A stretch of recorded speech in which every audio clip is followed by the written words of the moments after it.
सद्गुरुनाथ महाराज की जय. महायोगी स्वामी उमानंद सरस्वती की jai. Friends, we are on our 17th chapter.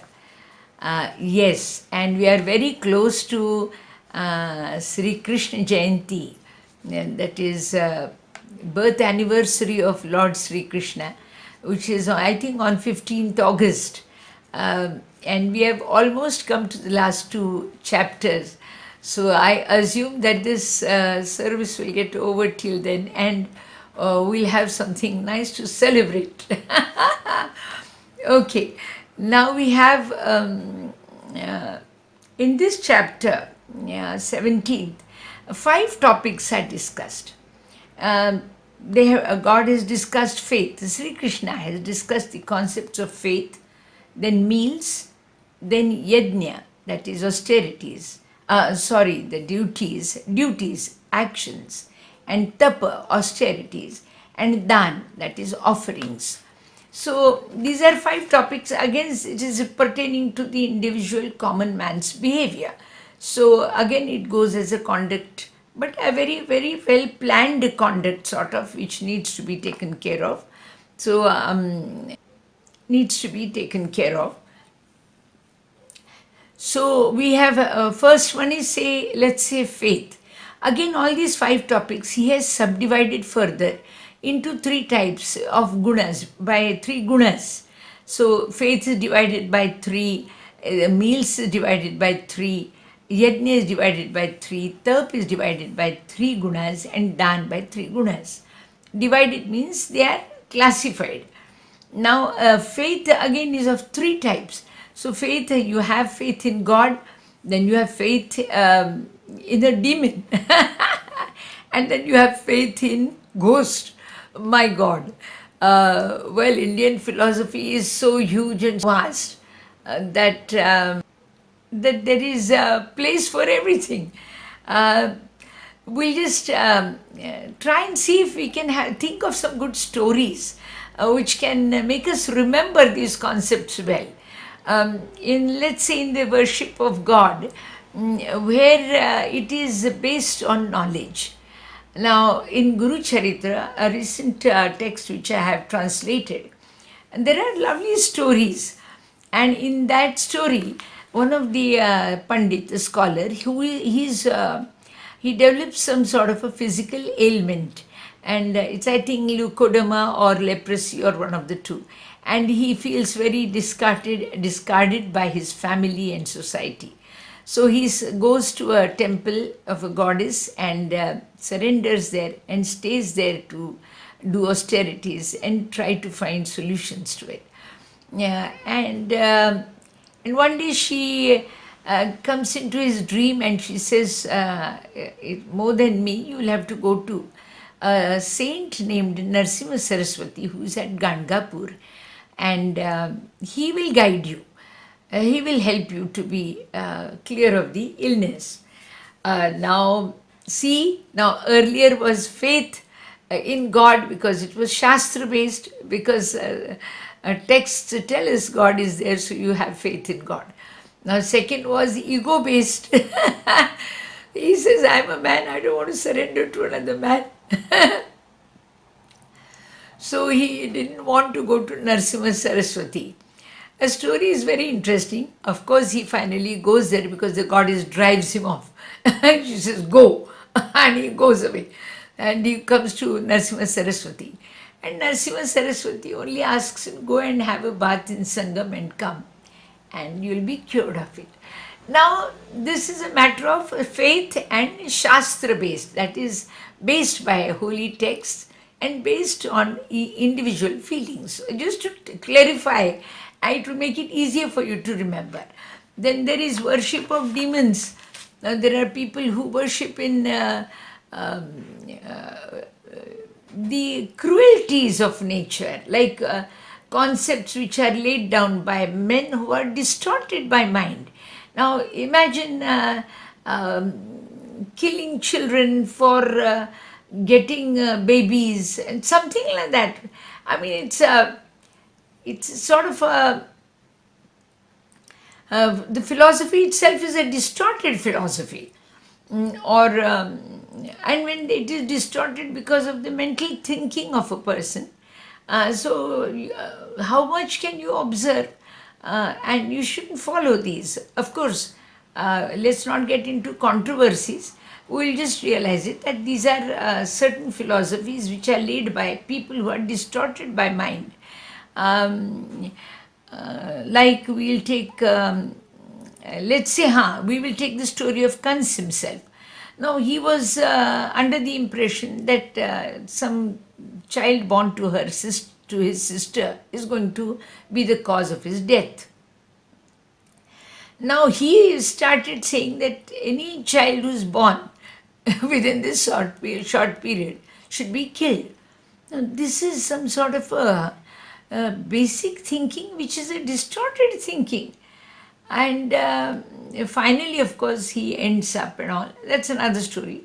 But how many of us are going to follow the policy and the philosophy of Kans? Now, this is following demons, Rakshas, yes. Then you have people who follow ghosts. Now, there are people who are trying to invoke ghosts and spirits and all. Now, we have cases like planchets and all, I don't know. Well, let's not worry about that. But basically, yeah, these are the three types of faith. So now again, these faith are divided. The first, worshipping of God through knowledge and through faith, and both ways, through knowledge or ego based, whatever it is, you are worshipping God. So it is sattvic. Worshipping the demons becomes a little rajasic. It is for material benefits and all. And ghosts is to get back at someone, spirits and all. So it is tamasic. But okay, then we'll go to the meals. Now, meals, you're supposed to have sweet and nourishing meals that gives you joy. This is sattvic. Oh my God, I love that, there's no doubt. But I also like the spicy food, which is rajasic. So, therefore, probably we have our little shades of sorrows and joys coming together. Yeah, because we are tempted to have both types of food. And then you have the third one is having stale food. Now, 99% we don't like to have, but we ladies in the house don't want to throw away, we don't like to throw the food away or waste it. So we keep it in the fridge, and next day and the day after that we heat it and eat it. That is not considered to be a very healthy food. But I suppose lifestyles are taking us towards it, and maybe the ill health might be a reason. Most of the illnesses are coming because of our types of foods we are having. We don't mind if it is cooked in hotels or by the working class. They might not be having a very sound intellect, and it is going to affect. I'll tell you another very lovely story here. A king once he invites a very saintly person to his house, and he asks him, he says, stay with me for 3 days, you continue with your austerities, and bless my house and go. The saint stays with him for 3 days, and then he leaves. So after a few days, the king realizes that there was a beautiful necklace which was put on one of the frames, which is missing, which is made of very beautiful pearls and all. So he starts finding out in the court who is responsible for the loss of it. So one of the working attendants says that room was occupied by the saint. So if you could just find out, ask him where he could have accidentally kept. And the king is not very comfortable asking, but however, he passes on the message very most politely. He says, Maharaj or Saint, that we are not finding a particular garland which was there. And I'm sure you won't know where it is, but by any accident or a chance, if you have seen it somewhere, would you like to tell us where? He says, no, no, no, no, I've stolen it. It has come with me. But now you can take it away. So the king was very, he didn't know how to handle it, and he apologized. He said, no, no, no, you keep it if you like it. We just wanted to know where it was. So he said, no, no, no, no, you take it away now. I stole it, he says. So a king doesn't know how to react. Says, it's okay, Maharaj, you don't have to worry. He says, no, no, I stole it because I was eating 3 days' food which was stolen. So he says, stolen food? He says, yes, taken away by force from all the farmers. That food I've eaten. So I was tempted to steal something. And now the system is clear. After 3 days, the system has got clear. Now I am no more interested in your garland. Take it back. Now, this is the effect of meals. Of course, the king was humbled and he decided to give away the farmers whatever was their due. Now, this is about meals. Then you have the yajna, the duties which are performed. Now, there are certain duties which are performed, the rituals which are performed regularly, but it is considered as a duty. Now, there are certain, like even to keep up the traditions, the sanskar, the Ved, to maintain the traditions of Hinduism. If a person is genuinely performing yajnas, which are sometimes considered outdated, but still they are kept, they are maintained. Like just as we maintain historical records, government records, you maintain them in the libraries. Now, just because they are outdated, we don't throw them. There are documents maintained. Similarly, these are the customs which are maintained. And there is a very beautiful movie in English which talks about a museum. At night, the museum, all creatures in the museum become alive, and then they need a guard to preserve it. That they don't allow the museum, those which people and persons and animals have come to life at night are not allowed to leave, because the moment they go out in the society, they will turn into dust. So it's a beautiful concept. Similarly, it is maintaining the records. So even trying to maintain the customs, the rituals, the practices which were Vedic based, it's like maintaining records. And I think you never know when they will come handy. I myself am now turning to the studies of Ved, and I don't do it with an idea that it is outdated. It might be having the best of the information for the world. We don't know. Let's see. If I am able to trace something beautiful, precious gems in that of thoughts, we can pass it on. So you have this duty, which are rituals which are done as duties. Then there are desire-oriented yajna. Means I want to do something. I want to have a big puja. Like nowadays we have these Ganesh celebrations. Some of them do it as custom. And some of them do it just for the fun of it, to get the people to have their name. Whatever it is, work goes on. And some do it probably to show off or to enjoy. And then, of course, it takes them towards a little untraditional manners. Now, earlier Ganesh Chaturthi had a significance. Now we have drums and dancing and all going on.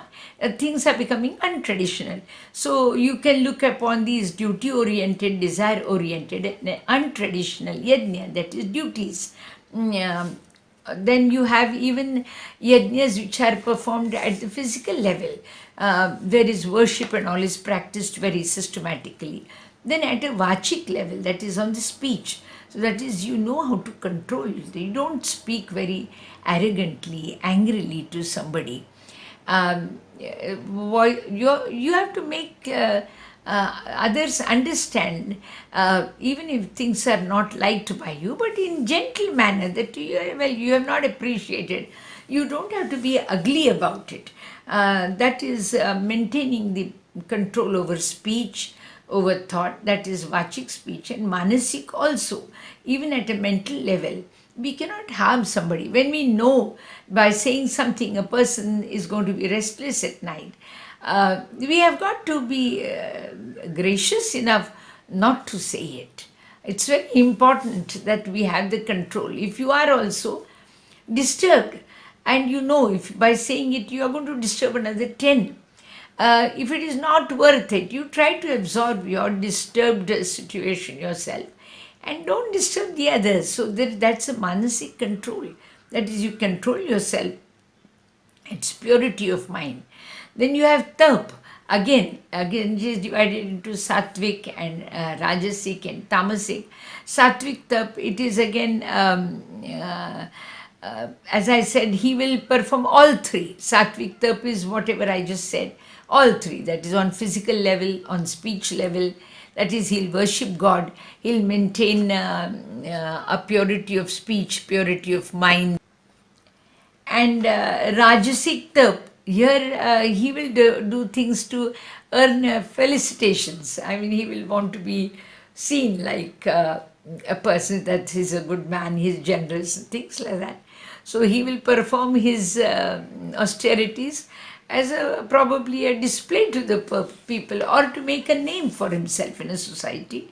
And it is more to do for himself than for the gods. And then we have the people who have done the very austerities. Where another story, like there was one person, this, as I was telling you the story, the man who was not well was wanting, he had to go to the gurus. He decided, he said, if you don't grace me, I'm going to cut my tongue or cut my head off. Now this sort of